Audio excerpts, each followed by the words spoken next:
સાહેબ મારું નિવેદન મારી ઉપર ટોટલ આવી ખોટી એફઆઈઆર આ 5મી છે કે જ્યાં જ્યાં બની ગઈ મેં તમને પહેલા પણ મીડિયાના માધ્યમથી કીધું હતું કે એક પૂર્વ આયોજિત કાવતરાના રૂપે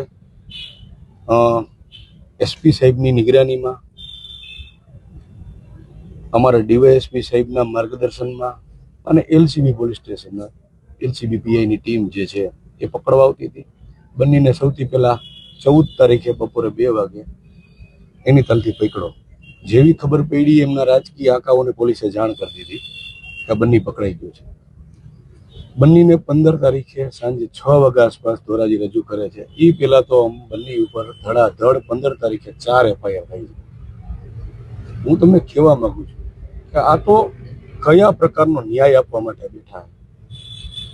તમે જુઓ, દરેક એફઆઈઆરમાં એવું લખ્યું છે કે ફરિયાદી ફરિયાદ કરતા ડરે છે.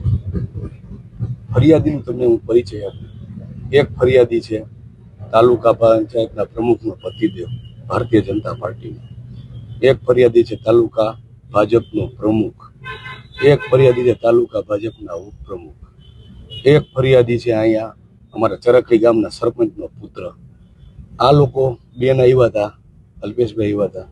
એ તો એમ કહેતા હતા ગોંડલમાં શાંતિ અને સલામતી છે, તો કાં તો હું લોરેન્સ ગેંગનો સભ્ય હોય તો જ મારાથી ડરતા હોય, અને કાં બંને લોરેન્સ ગેંગનો સભ્ય હોય તો ડરતા હોય.